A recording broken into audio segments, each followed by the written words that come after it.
Thank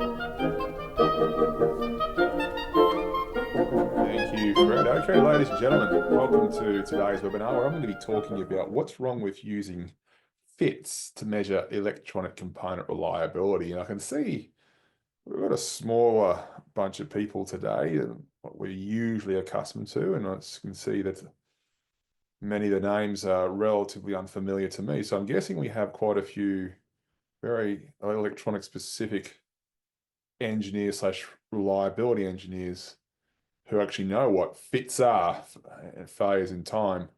And yeah, there's a problem with using fits to measure how reliable electronic components are. Now, notwithstanding that, I'm guessing a good chunk of you are from electronic component industry backgrounds. We'll go through what fits are and electronic component failure mechanisms more broadly.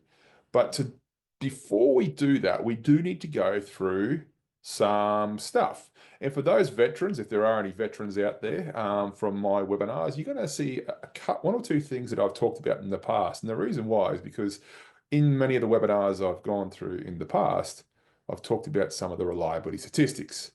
And if nothing else, a fit is one sort of statistic. So you need to understand some key aspects of popular reliability statistics before we can really come to terms with what fits are and why they're not the best way for measuring component reliability. And of course, what I'm going to start off with is a picture of this guy, the naked mole rat, which I know that apart from you veterans, this is exactly what you're expecting at the start of this lesson. Now, the naked mole rat is obviously one of the ugliest creatures in the world. And one of my challenges today is to try and tie in the naked mole rat along with a coffee mug, along with radioactive decay, and last but not least, compound interest in today's conversation regarding the reliability of electronic components.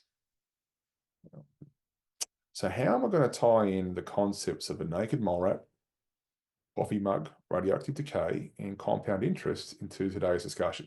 Well, the reason why I'm putting these concepts out is because these are relatively well-known concepts, so to speak, perhaps not or items or products or concepts or things. Perhaps the naked mole rat is not the most well-known thing, but regardless, we're going to circle back. And my challenge, like I said, is to try and make these weird items, concepts, creatures relevant to what I'm about to talk about.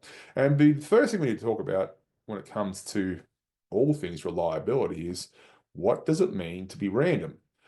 What most people think random is often very, very different to what the word random actually refers to. So when we have someone, including ourselves, when we're first told that something is random, one of the first things that pop into many people's minds when they hear the word random is that word random is describing something that has the same likelihood of occurring on any given day or any point in time. If that's the case, and the thing that we're talking about, the event we're talking about, is random, where if it occurs on if the likelihood of it appearing or occurring on any single day is the same, then that must mean it is random.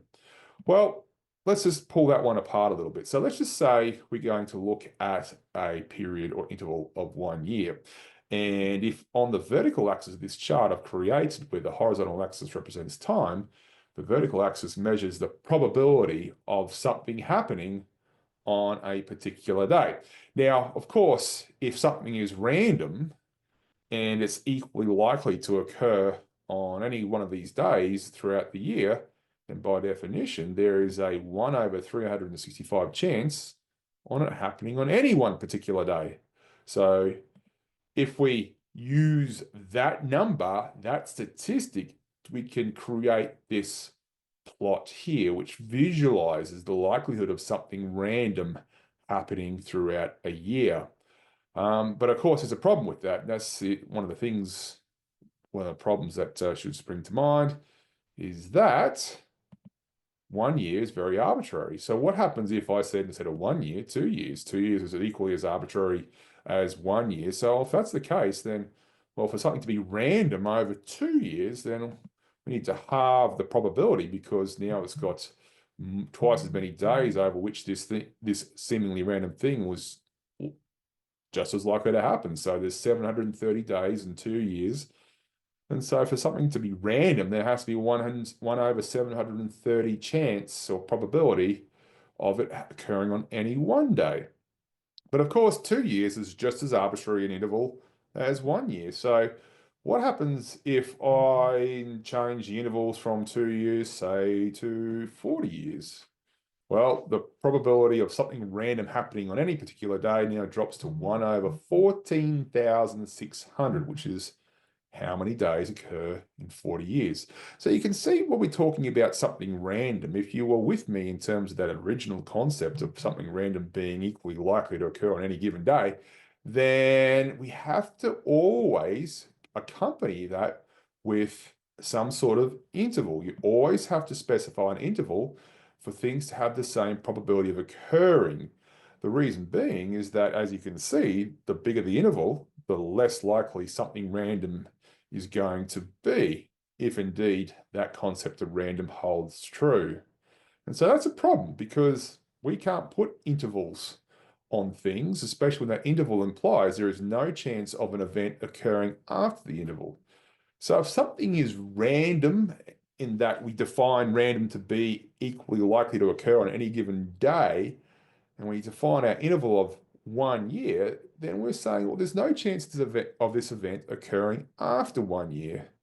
And that's not how reliability works. Unfortunately, whether we'd like, no matter how much we'd like to, we really can't put time bounds on when something will fail. We can characterize it being more or less likely, but there's no thing out there which genuinely has equally likelihood of failing every single day for a period of 1 year. Then after 1 year, it's done. There's no chance of it lasting more than 1 year.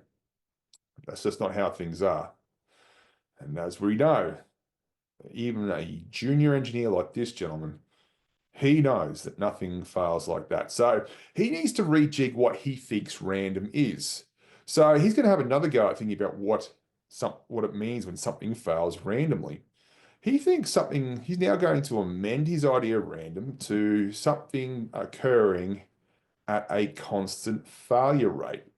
And that is something, if I think something fails randomly, if it has a constant failure rate, I think that the event we're talking about is now random. I think. So you can see we've got a couple of things we need to unpack here. So what does it mean to have a constant failure rate, or understand how something fails at a constant rate? And one of the easiest ways to look at how to understand how something fails at a constant rate is to look at how something grows at a constant rate.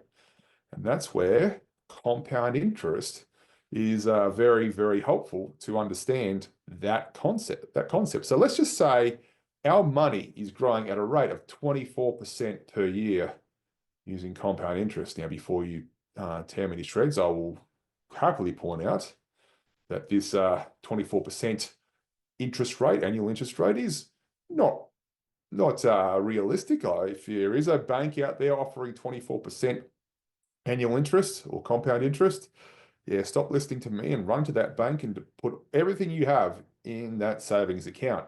But for the sake of argument, let's just say we do find this mythical compound interest savings account with an annual interest rate of 24%.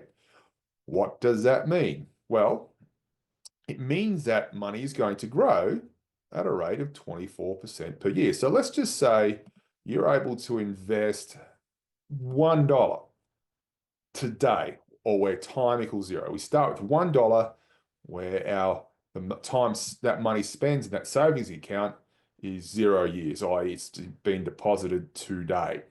Now, if we have a 24% annual interest rate, that means after 1 year, then our $1 will have that interest rate applied to it. And then our bank is going to give us 24% of the money we have in the bank, which is 24 cents of $1. And now we add that 24 cents to have a total of $1.24 after year one. But of course, our money hasn't finished growing yet. If we allow it to stay there, sorry, this got ahead of myself. You can see now we have that 24% growth from the amount of money we had at the start of 1 year compared to the money we have at the end. Now, after another year, we have $1.54, which means our money isn't increasing by another 24 cents. It is increasing by another 24%, but instead of it being 24% of $1, 24% of $1.24 or 30 cents.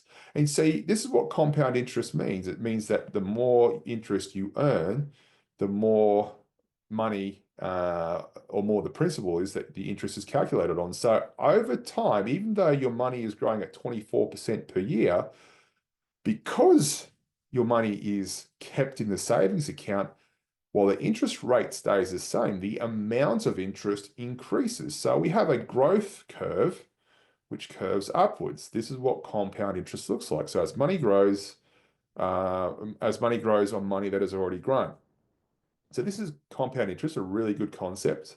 But that also means that we are looking at a chart where interest is compounded annually. That is 24% is added every year.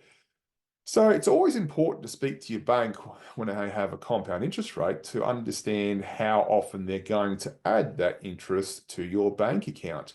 So let's just say that instead of 24% every year, it's going to be compound interest be applied every 6 months. Now, that doesn't mean 24% is applied every 6 months because 24% is advertised as being applied every year.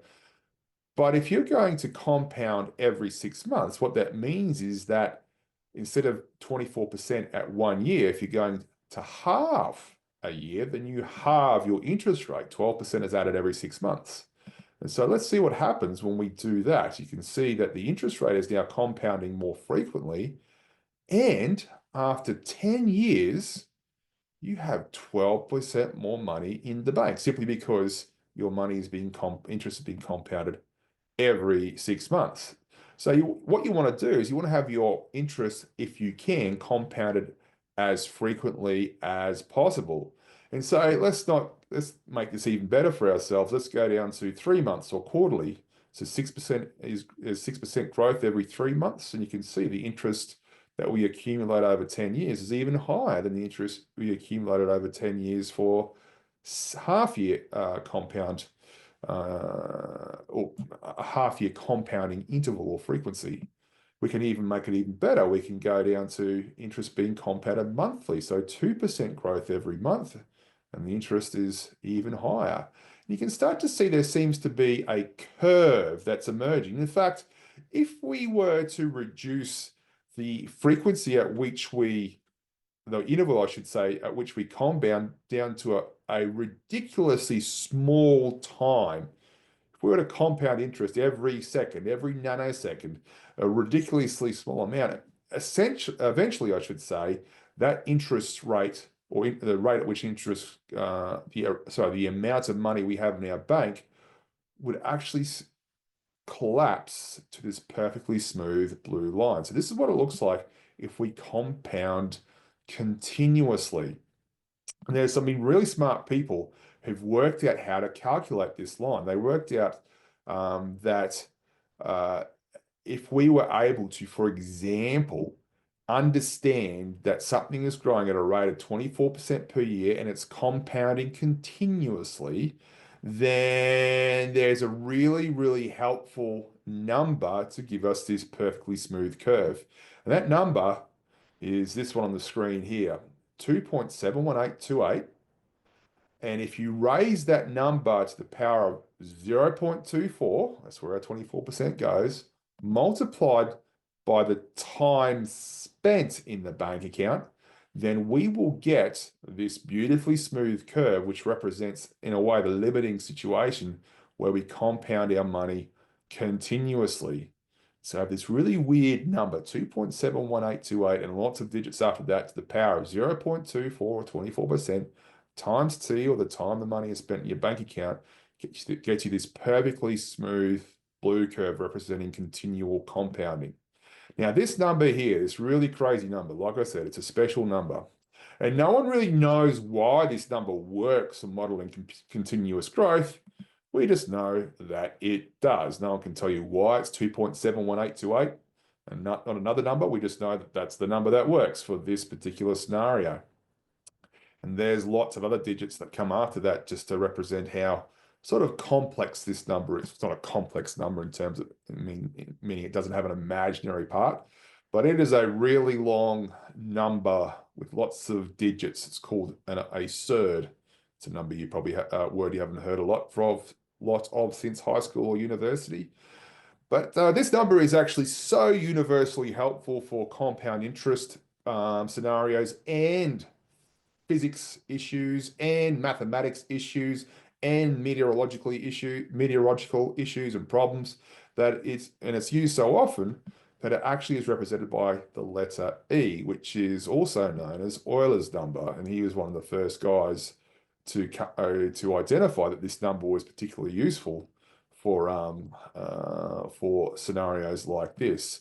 So Euler's number is named after Leonhard Euler. And yes, he does have a bit of a wonky right eye. He had problems with his sight throughout his life. A very, very smart German mathematician who did a lot more things than just find this number. But this number has been used in so many domains across the world, including reliability engineering. So this is great for things that grow at a constant rate. But what about things that decay at a constant rate? That's where radioactive decay, the second thing I mentioned at the start of this lesson, which I set up as a challenge to try and incorporate into today's discussion, radioactive decay. What is radioactive decay? Well, there's lots of different ways atoms like this. You can see this atom has a bunch of electrons orbiting around a nucleus containing blue and yellow protons and neutrons. And many atoms are very unstable. Technically, most atoms are unstable. It's just that's the most atoms in the world around us that are technically unstable, just take billions of years to decay. So for all intents and purposes, they are stable enough for the human existence. But there's lots of atoms out there, especially ones we create during nuclear explosions and nuclear fission and power plants, which are not stable. And so radioactive decay can incorporate all manners of ways that atoms change. And one of the ways unstable atoms change is by splitting into two, which is nuclear fission. And nuclear fission, whether you have these atoms split into two, the number of protons and neutrons doesn't change. However, there's a tiny change in mass when this split occurs, and this split occurs when that mass is lost, it's converted into energy. And even though we can control nuclear fission in a nuclear power plant, there's still lots of radioactive materials that are being generated quite naturally over time. But these unstable atoms, they decay at a constant rate. So as opposed to compound interest growing at a constant rate, we have radioactive decay occurring at a constant rate. And that means that there are atoms which are unstable, that if you were to create a chart like this, where the vertical axis represents the percentage of unstable atoms remaining over time, and let's just say that these atoms just happen to decay at a rate of 24% per year, well, we can create this beautifully blue smooth line, which looks a little bit familiar to the one we looked at in the previous scenario of compound interest, involving that number, Euler's number, to the power of, in this case, negative 0.24 multiplied by t. And remember, we represent Euler's number with the letter E, so this is another way of writing that same expression, e to the power of minus 0.24 multiplied by t. And now this gives us a blue line, which tells us how many unstable atoms we expect to have over time if the decay rate is 24% every year. And you can see that the decay rate slows down because there are fewer atoms left to decay over time. And so this is exactly what we'd expect to see. So after a period of time where we have 50% of the original unstable atoms remaining, in this case, that is 2.89 years, in the world of nuclear engineering and physics, this is what we call the half-life. It's just the way physicists tend to characterize the rate at which atoms decay. So having a half-life of 2.89 years is essentially saying the same thing as these atoms decaying at a rate of 24% per year. The rate of decay defines a particular half-life and vice versa. And so if we would go another half-life, another 2.89 years after the first 2.89 years, it'd be another 50% of those original 50% atoms that remaining, i.e. now we're down to 25% of the first ones, and now after another 2.89 years, it'll be down to half of the half, which means we're down to 12.5% of the original number of atoms. And you can see that we have this constant rate of decay where essentially for every unit step increase in time, we halve however the number of unstable atoms that remain. And in this case, this is what it looks like for the decay of polonium-208, which has a half-life of 2.89 years before it decays into another atom. So polonium-208, it's not going to be around for very long. It's something we create when we do nuclear fission. Now, the thing about polonium-208 is it doesn't ever age. What does that mean? It means that if you give me two polonium-208 atoms, you can't look at those unstable atoms and work out which one's the older one. They are exactly the same. And that also means that when it comes to instability, it doesn't matter how old the atom is or how young the atom is. If there are polonium-208 atoms, means they are both equally likely to decay today. The polonium-208 atom on the left could be 100 years old. The polonium-208 atom on the right could be 3 seconds old. And they have exactly the same likelihood of decaying today, which means they don't have any apparent age, which is a challenging concept to master because by the same token, we also know that as they get older, they're more likely to decay. So there is some there is some ramification for polonium-208 atoms getting older. It's just that if by chance a polonium-208 atom has somehow survived 100 years till today, we just can't tell how old it is. That's not the human experience. If someone has mercifully been able to survive 100 years and their age is 100 years plus, we can tell that they are much older than a newborn baby, even though they are still living. In fact, when you're 100 years old, you have about the same likelihood of dying today as a newborn baby.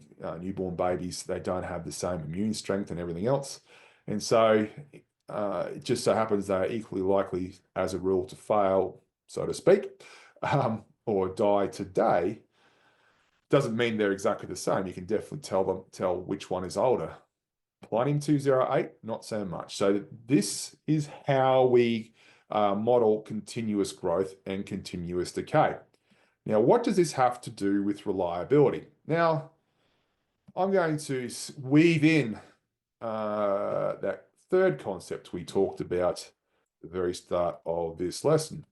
Now, the third concept was this coffee mug, and myself, Fred, and other reliability engineers have had somewhat vigorous debates or discussions or arguments about what actual item or product or component genuinely fails with a constant failure rate. And one of the closest or best answers we can come up with is a coffee mug, because coffee mugs tend to never age. We need to exclude here, for example, discoloration and everything else.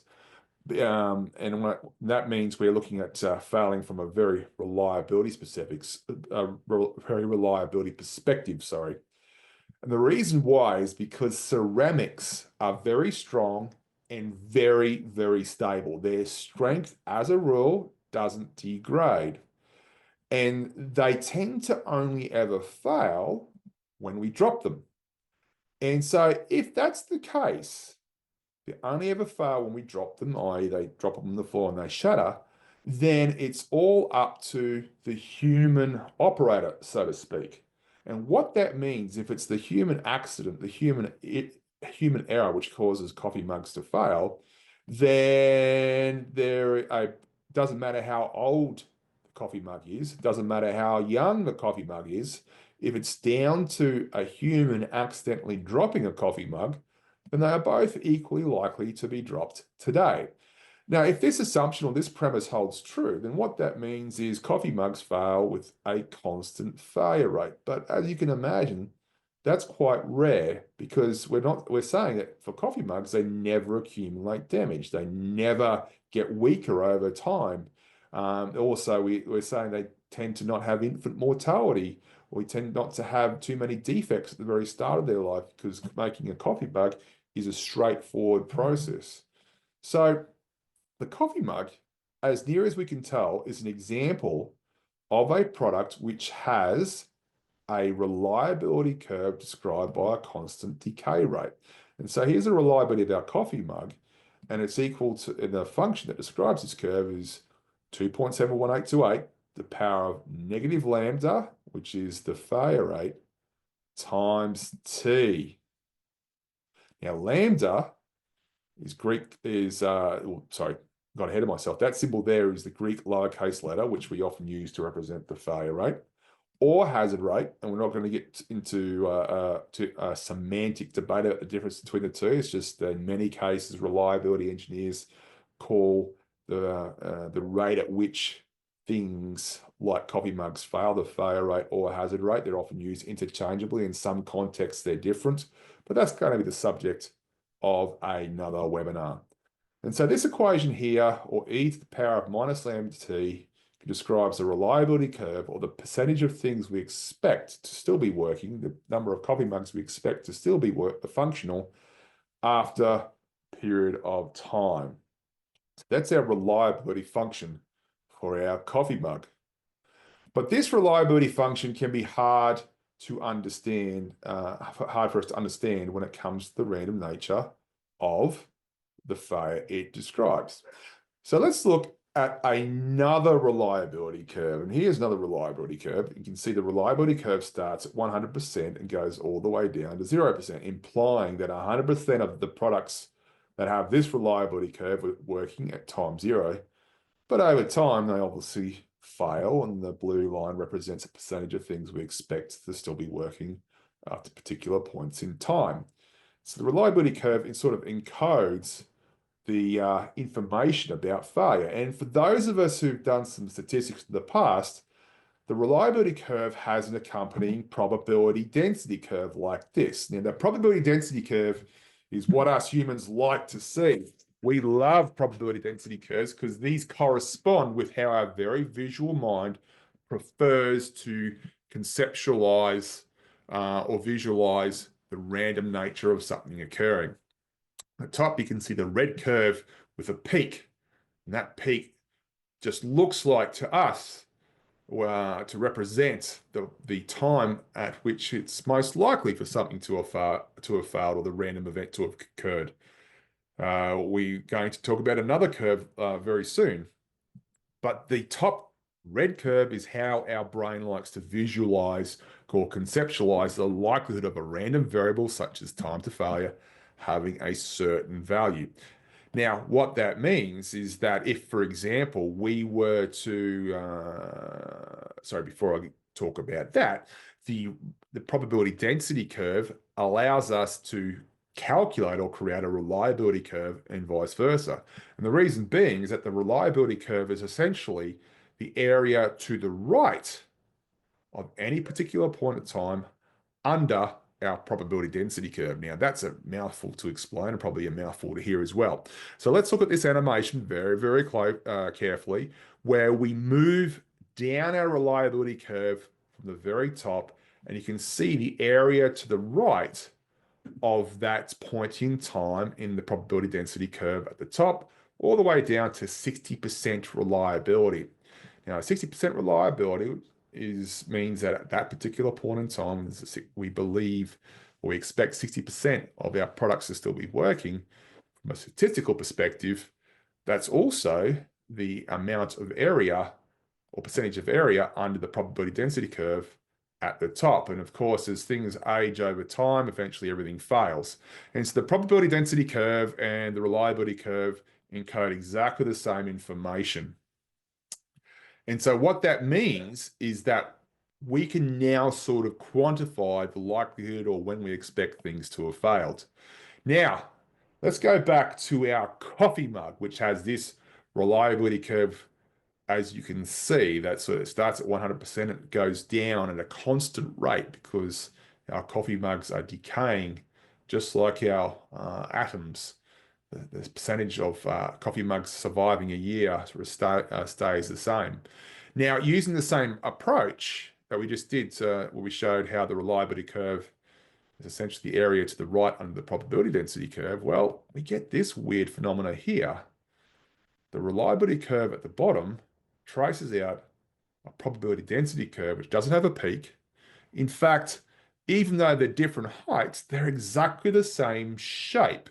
Just the probability density curve is sort of squashed down, exactly the same shape, which is very challenging for us to visualize or comprehend when it comes to something having a constant hazard rate. So the reliability curve, as we know, tends to start at 100% or 1 to imply that everything is working at time 0, where the probability density curve for something like a coffee mug, it has exactly the same shape, but it starts at lambda, or the hazard rate quantity. In this case, the hazard rate's between 0.6 and 0.7. You can see that's where it's anchored on the vertical axis. And so the reliability function for something like a coffee mug is e to the power of minus lambda t, and therefore the probability density curve function for something like a coffee mug is lambda multiplied by e to the power of minus lambda t. And this is, why am I torturing you with this nonsense? The reason why I'm torturing with this nonsense is because this is the simplest probability distribution there is for things that are just as likely to fail when they are old as when they are young, or for things that never age. And I apologize for those people out there who think they're aging at an accelerated rate through this torturous breakdown of statistics, but unfortunately, it's a little bit necessary to understand why it's relevant for electronic components. And I have a challenge that I haven't resolved yet, and that is, what is any of these things which I have hopefully successfully tied to radioactive decay, coffee mugs, and compound interest, what have they got to do with the naked mole rat? The naked mole rat, which is this really ugly creature here, appears to never age. It's one of the very, very, very, very few living creatures which never wears out. It's got incredible cancer fighting immune systems. It never dies from cancer. It never has heart disease. It never gets Alzheimer's. It never gets all the stuff we associate with becoming old. And that means it never accumulates damage. It heals incredibly well. Like I said, it doesn't have heart disease or cancer. And so an old naked mole rat, for all intents and purposes, looks identical to a young naked mole rat. That doesn't mean it never fails or dies. Just that when it does die, it's usually because it gets killed by predators, which means that the naked mole rat is equally likely to die regardless of age. And this, like I said, is very, very, very rare. So unless your system or your device is like a coffee mug or a naked mole rat, you really can't use the approach we looked at based on Euler's number to model reliability. So no systems that are more complex than coffee mugs and that are not made out of ceramics can have nothing but a constant hazard rate. But there are some failure mechanisms that do fail in this way. not entire systems. So here is a smart lock, which is the center of many of my webinars and lessons I do in the past. And one way a electronic product like this can fail is due to electrostatic discharge, where someone might be shuffling on carpet, grab the handle, a spark is discharged where several thousand volts is momentarily coursing through much of the smart lock, and electrostatic discharge is sometimes called ESD. Now, you can see that it doesn't really matter how old or how young our smart lock is, and it has these components that make up said smart lock. It's when it gets hit by an ESD, it's going to usually not do too much to the keypads or the clutches or the bolts or anything like that, but it might ruin the day of an electronic component on our circuit board. So if you zoom in to our circuit board before ESD and after ESD, you can see that the voltage spike is essentially vaporized that teeny tiny conductor there. And now we have a broken circuit. So it doesn't matter how old or young the smart lock is, that piece of circuitry is just as likely to fail due to ESD if it's being used in the same way as a young one. So this is an example of a failure mechanism that could genuinely be argued to have a constant failure rate. But the smart lock, as we know, is a device that will accumulate damage. So ESD failures will have a constant hazard rate. And so here is our probability density curve, which, like I said, really aligns with how our brain likes to visualize randomness, because the curve sort of dictates the likelihood of times to failure being having certain values. Now, each one of these blue data points represents the time to failure of something. You can see how they're denser to the left as compared to the right. And that's because the height of this probability density curve describes the relative likelihood of them having that particular value. And in the real world, things that fail at the constant failure rate or constant hazard rate tend to be those that fail from environmental stresses or external catastrophic stresses like ESD, which can be, and other things like environmental stresses. Tornadoes will ruin a house no matter how old or young it is, as will a tsunami. Human errors, it doesn't matter how old or young the car is. If the driver is distracted while they're answering a text, driving at 100 kilometers an hour or 60 miles an hour down a highway, the car will fail when that car hits the tree the distracted driver didn't see to avoid. For electronic components, we have voltage spikes from dirty power supplies, and we often like selling our products across the world for different countries, which have different qualities when it comes to their power grid. So a capacitor, for example, if it's going to fail from voltage spikes from dirty power supplies, well, that's another example of a constant failure rate failure mechanism.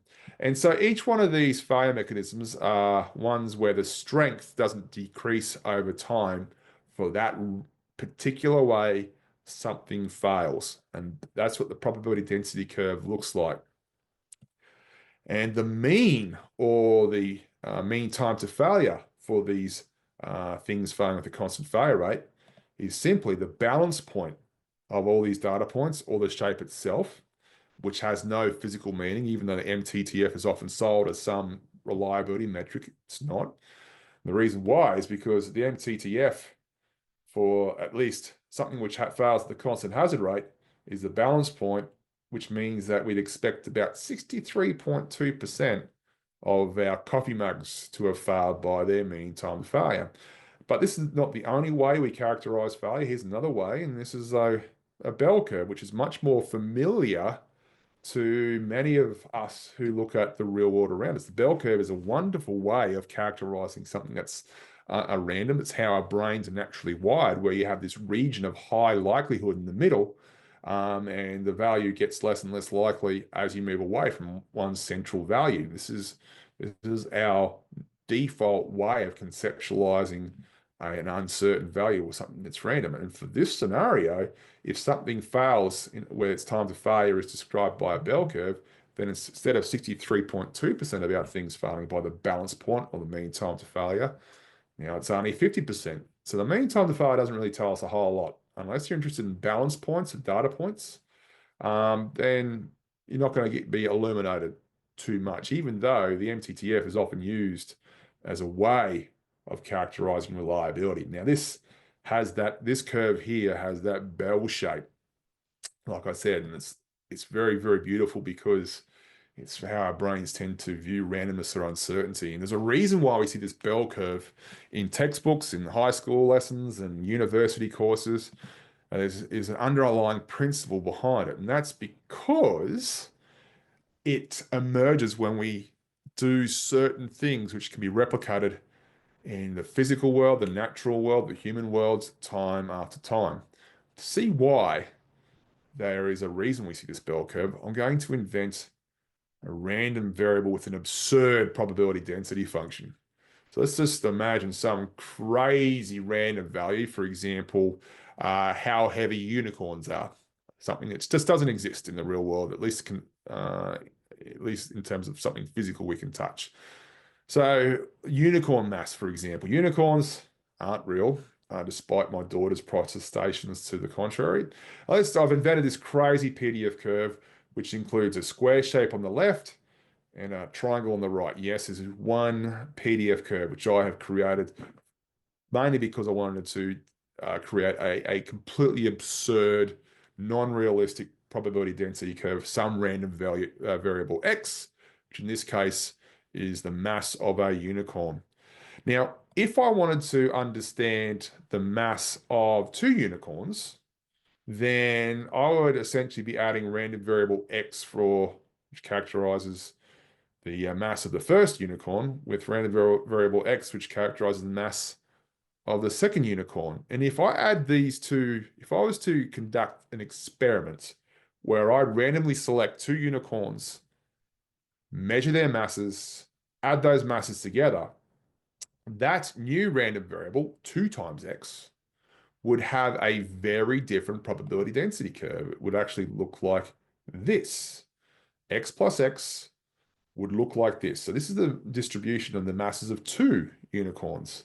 Now you can see the shape is not square and triangle anymore. It's got a much smoother shape, smoother motif.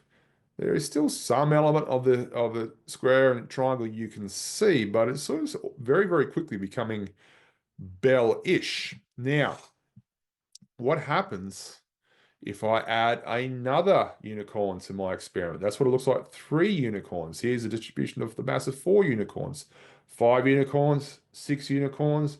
In fact, this curve is now changing so little, you can barely see it as I add the masses up to 10 unicorns. This is how much this distribution of mass of the sum of 10 unicorns I randomly select.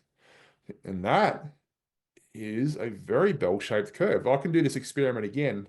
Here's another absurd probability density curve. Let's just say this is the amount of money leprechauns have in a bank. So if I was to randomly select a leprechaun and see how much money he or she had in the bank account, it would be distributed by this crazy, absurd probability density curve. Now let's look at what happens when I add the wealth of one unicorn to another unicorn and another and another and another. In this case, I'm adding the wealth of 14, 15 unicorns. You can start to see the cumulative wealth is starting to collapse to a bell curve. In fact, if I add that truly absurd probability density curve 30 times, that is, I randomly select 30 unicorns and run an experiment where I combine their wealth and do that experiment over and over again, then the wealth of 30 unicorns will be distributed with this, again, bell curve.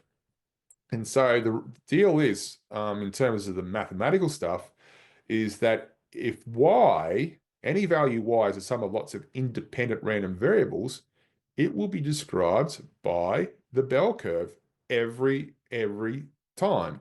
And this is based on what's called the central limit theorem. This actually has been proven that no matter what random variable you have, if you add lots of them together, then the sum of those random variables, the massive 10 unicorns. The combined wealth of 30 leprechauns would be approximately normally distributed. What does that mean? Well, the normal distribution is another way of saying the bell curve. The bell curve, because of this property, appears in so many real-world natural processes where things add up. And so here are a bunch of 3 bell curves, and each with 2 of them have a mean or balance point of 12, and others have standard deviation, which is a way we characterize how spread out they are, of 2 and 4. The one which is spread out more has to be lower than the other 2 because they all have to have the same area beneath the curve. And so here are 3 bell curves, the same shape, but different means and different spreads. Now, do a little bit more statistics. I apologize to those of you who are on the verge of death from statistics up until this point in time. But the CDF, or the cumulative distribution function, is essentially the area under the probability density function curve, or the failure probability at a particular point in time. And so the CDF curve for a normal distribution looks like this. You can see as we trace out the area under each bell curve, you can see each bell curve creates a brand new CDF curve on the right, which is the failure probability, or the percentage of things we expect to still be working over time. And you can see it always approaches 1 or 100% because eventually everything fails. Now, the reliability function, or the probability that your system has not failed at a particular time or usage, is simply 1 minus the probability it has failed, or 1 minus CDF. And so the reliability curve, remembering it's created in a very similar way, instead of the area to the left, it's the area to the right. In other words, it's just CDF curves upside down. And they all start at 1 or 100% because we often assume products work when new. Now, the hazard rate, or the rate at which a thing that is still working fails, is easily calculated if you know the probability density function equation, the f of t on top, and the reliability function on the bottom. So if you divide the height of your bell curve by the reliability function, that just tells you the rate at which a working thing is still failing. And so for our normal distributions, our bell curves, there's 3 bell curves on the left, the orange, blue, and red ones. You can see their hazard rates on the right, and the hazard rates are increasing over time. That's what it looks like when things wear out. So an increasing hazard rate means our product is accumulating damage or wearing out. So we often see the bell curve in scenarios where the amount of damage you accumulate over time adds up, because that's when the central limit theorem kicks in. And so that's the bell curve. But let's go back to that other one we were talking about at the start, the naked mole rat, coffee mugs, and radioactive decay, because the probability density curve for those scenarios where things were failing at a constant rate looks like this. And that's the equation we touched on. We derive this equation. You can see it's very different to a bell curve. Now, the CDF, which is the area under the PDF curve, or the failure probability at particular usage, is developed in exactly the same way. We just take the area under the curve, and there's our CDF curve for something which fails at the constant failure rate. And we know the reliability function, probability that something has not failed at a particular time or usage, is 1 minus the CDF. And so the CDF curve is the upside down reliability curve, and vice versa. And remember, the equation we came up with for Euler's number for the reliability curve is right there, e to the power of minus lambda t. Now, you might notice that the bell curve needed both the mean and the standard deviation for us to describe its shape. The exponential distribution, not so much. And so the hazard rate for our exponential distribution, or this particular scenario here, where the exponential distribution is so named because it's based on the exponential function, e to the power of anything is called the exponential function. So this is called the exponential distribution. You can see the hazard rate stays the same over time. And so we have 2 very different ways of describing how something fails. This is what it would look like for a coffee mug, or components failing due to ESD. Now, what about the mean time to failure? So Here are the data points that we generated previously for our constant failure rate or constant hazard rate scenario. You can see that they're clustered to the left. But now, if we morph to the bell curve, which is more natural for us, the way our brain tends to view uncertainty or randomness in a default way, the data points are now clustered around the highest parts of the bell curve. And this is, like I said, how we prefer to look at uncertain things. There's a central value or region where something is more likely and it becomes less likely as we move away. Now, this is not how we like to characterize uncertainty or randomness. And so the equation for this, the height of this curve, lambda multiplied by e to the power of minus lambda t, where lambda represents the hazard rate or failures per unit time. Well, we also know that if the failure rate doesn't change at all, then 1 over lambda is the unit time per failure. So lambda is failures per unit time, and 1 over lambda is the unit time per failure.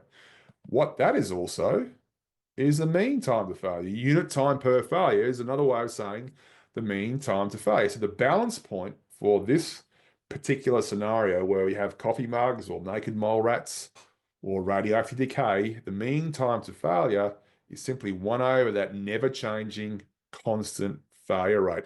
Remember the bell curve, the failure rate's changing quite a lot over time. It gets higher and higher as the product gets older and older. And remember that 63.2% of our data points are to the left of our balance point if it has a constant failure rate. Doesn't matter what shape it is, it's always 63.2%. Now, I have spoken a lot about this exponential distribution, which is simple, usually too simple. But remember, the start of this conversation was why are fits the wrong way to characterize the reliability of electronic components? Well, I've only left myself 10 minutes to make the case, but hopefully that's enough. So let's look at an electronic component. Here's a diode. And this diode is advertised with a hazard rate of 100 fits, where, like I said, a fit is what's called a failure in time. In the electronic component industry, 1 fit is simply 1 failure per billion hours. Now, you might notice that 1 failure per billion hours doesn't say 1 failure per billion hours when the component is young. It doesn't say 1 failure per billion hours when the component is old. It doesn't say 1 failure per billion hours when the component is middle-aged. It just simply says 1 failure per billion hours in a way that doesn't have a era or age or youngness associated with it.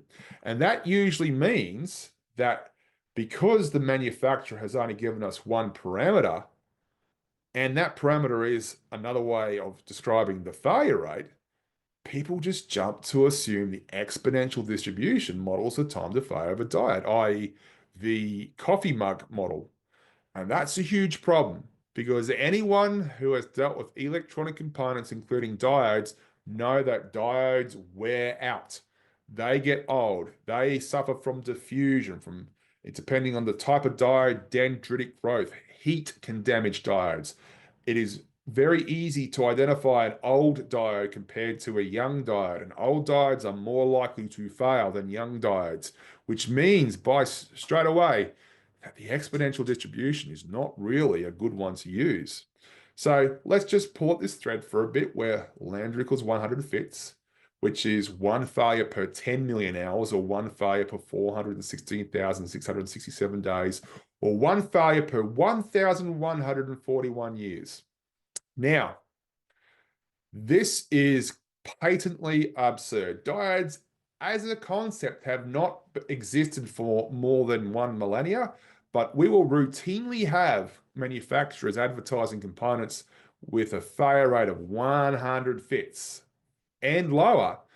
So, for example, if you see something which is advertised with a failure rate of 10 fits, it means that you expect 1 failure per 11,000 years, which is not reasonable. There is no way known a diode being used continuously will last 1,141 years. In fact, there's no way known that a manufacturer could even make that claim and provide any reasonable data to suggest that their diode will last longer than what's something that's lasted 1,000 years. This webinar might feel like it's been lasted 1,000 years, but anyway, 1,000 years is a long time. So let's just keep pulling at this thread. Let's just say, all right, let's assume that it has a mean failure rate of 1,000, sorry, a mean time to failure of 1,141 years. If you assume the time to failure is modeled by that exponential distribution, so there's a reliability equation. What's its reliability after 1 year? 1 R of 1, so 1 year equals e to the power of minus lambda times 1, because we're after 1 year. We know lambda is the inverse of the MTTF, so another way of writing it is e to the power of minus 1 over the MTTF. We know that the MTTF is 1,141 years. And so if we essentially ask the computer to help us answer the question, it will tell us there's a 0.9991 chance of it still working after 1 year, or a 99.91% chance of something of this diode working after 1 year. But of course, how can this diode have an MTTF of 1,141 years, even though we know all other electronic components will eventually wear out due to the accumulation of damage?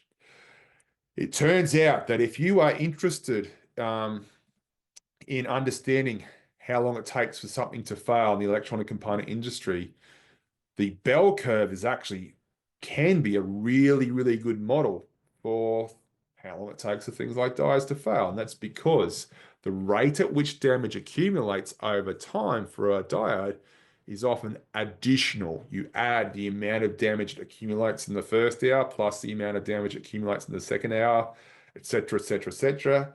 And once that damage has hit a certain critical level, then it fails.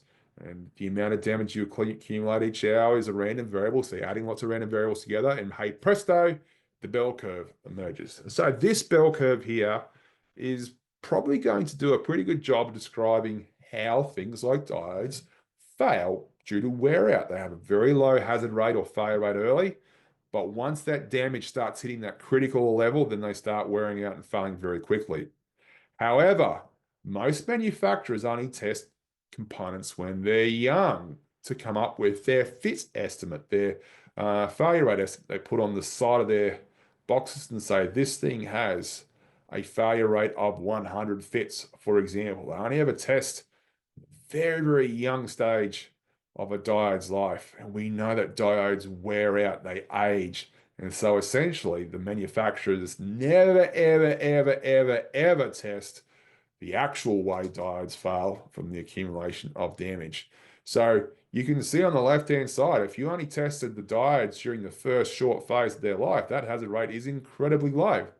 And so you have amazingly high failure rates. And if you assume the failure rate never changes from the incredibly low value, then of course, statistically, you get an MTTF that exceeds 1,000 years. But if you're actually interested in understanding how long your diode will actually last, use the advertised fits at your peril. It assumes that your diodes, capacitors, resistors, everything else never get older. Now we know that electronic components wear out. We know, for example, manufacturers routinely design memory chips to deal with parts of those chips essentially wearing out over time. Lots of satellites are designed to accommodate this, where essentially their processing speed drops slowly over time as their ICs lose more and more computational capability because parts of the integrated circuits wear out. But it does so in a way where it sort of reroutes the calculations to other parts that still work, and overall the computational rates slow down, but the chips still work. We know electronics wear out, and we know it's actually also a physical crime to then characterize the failure of electronic components with fits and nothing else. So that's it for today in terms of me talking and not responding to you. You can see I got a ton of questions, all of them, Carl, about this sort of stuff. Before I move on to Carl stuff, hopefully you can see why that torture I put you through, where I went through the whole coffee cup, naked mole rat, radioactive decay, compound interest thing, set the scene for one way things can fail in a very, very rare way. And the one reason we still use that exponential distribution a lot is because it's very simple. You only need the failure rate or the MTTF to define it. Whereas we know in the real world, most things wear out. And even though things like smart locks can fail due to electrostatic discharge, we know that smart lock will wear out as a system over time. So it'd be crazy to characterize the reliability of the smart lock with a constant failure rate and nothing else. In the same way, it'd be crazy to characterize the life of a diode with a failure rate or fits and nothing else. So Carl writes a few things. The rate at which a product declines is determined by two factors: the rate of change in consumer taste and the rate at which new products enter the market. Declines is a broad term, so I don't think I can answer that question. Declines, I think you're talking about market sentiment, and that would be outside the scope of this webinar where people choose to buy or not buy products. A product's decline stage is the final phase of its life cycle and is characterized by a consistent decrease in sales and profitability and market share. Any thoughts? Again, I think that touches on the first thing, which would be outside the scope of this webinar, where, of course, as things become less and less popular, like Blackberries, they characterized by a consistent decrease in sales, profitability, and market share. And because BlackBerry didn't change basic physical characteristics of their smartphones, they are now out of business. But that's more of a that's a different flavor to the webinar we're talking about. All products have a life cycle. Concur. Any thoughts about the stages of a product's life cycle? Again, Carl, that's such a broad topic. There's lots of things that you can put in the life cycle. I will say, however, that a lot of people assume that every system or product has this magnificent constant failure rate waiting for it once they can get through that first period of early failures or infant mortality or wear in. That's very rarely the case. Very, very rarely the case. That's the main comment I'd make about that. Carl writes, so he read somewhere about 6 stages of product life cycle, namely development, introduction, growth, maturity, saturation, decline. Sorry, Carl, any thoughts on that? That's a conversation which could last 1 hour to a week, so I won't touch that one because it's got, again, a different flavor to the webinar we're talking about. And yes, thanks for with you talk about how naked mole rats do age epigenetically. Again, doing a bit of the research I have done on naked mole rats, there is some debate about that. We're talking about essentially how the DNA molecules do exhibit some aging-related decline, and that the level of predation essentially means the population of naked mole rats does not allow that level of damage to manifest itself in the typical lifespan of a naked mole rat. But suffice to say, any creature which doesn't have cancer, Alzheimer's, CTE, heart disease is an incredible creature. Kevin writes, so I shouldn't believe the cheap LED lights I bought at Home Depot will last 12 years. No, you shouldn't, Kevin. I think everyone knows that LED lights do last longer, but the claims for them to last as long as they say they last on their boxes are based on they're quite literally a specific type of diode which are tested in the way that I explained today. So that's why some of their lifespans are grossly overstated. They're still good. They're still cheaper to run, and they still tend to last longer than many other traditional light bulbs, which generate a lot of heat. But yeah, they don't last nearly as long on the box because of this stuff. Samantha writes, what do we do to predict reliability for a system if a vendor only has fit data available? If there are type of rapid testing we can perform in-house to acquire the reliability number, bet on our own. Excuse me. Similarly, what terms should we be asking vendors to provide? Great question. Samantha, I won't take too long answering it because I actually touch on this for accelerated live testing in some of my other webinars, where you essentially turn up the heat, turn up the voltage, and you actually work out the extent to which you turn up the heat, turn up the voltage, and other things. And for example, you're able to then deduce that a diode being tested in a hot, high voltage environment for 1 week is similar to that same diode being tested for 10 years. So accelerated live testing is a really good way of getting on top of some more realistic time to failure estimates. Also, you can also ask your manufacturers for their test data. There's a chance you can reinterpret their test data, because a lot of the test data they generate is then used to create this fit rates using very simple equations. Has been some examples in my career where I get data from a vendor which advertises a very simple fit rate, and I'm able to do something like Y-well analysis to get a much better understanding of how that thing is wearing out.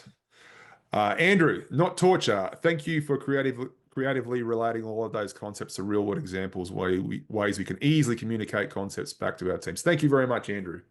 Thank you, Carl. And yeah, Fred writes in your in addition to my response to you, Samantha, that there's lots of when Fred says check literature, as many elements have worked out models on how they fail over time. So there are, I want to say, off the shelf probability density curves, so to speak, for different types of components. And there is a ton of information out there if you want to have a look. For example, there are some curves we know that describe time to failure for diodes very well. Thanks, Samantha. Thanks, Andre. Thanks, Michael. Thank you, Bert. Samantha, different from Mill Handbook 217. Look, the real world is different from Mill Handbook 217. Mill's Handbook 217 collapses every single reliability characteristic down to a failure rate, which then means people think they can use the exponential distribution to characterize the time to failure for gaskets, for engines, for diodes, for everything. Mill Handbook 217 has been the root cause of many a disaster when it comes to reliability engineering decision making. Peter, thank you very much. Julie, thank you.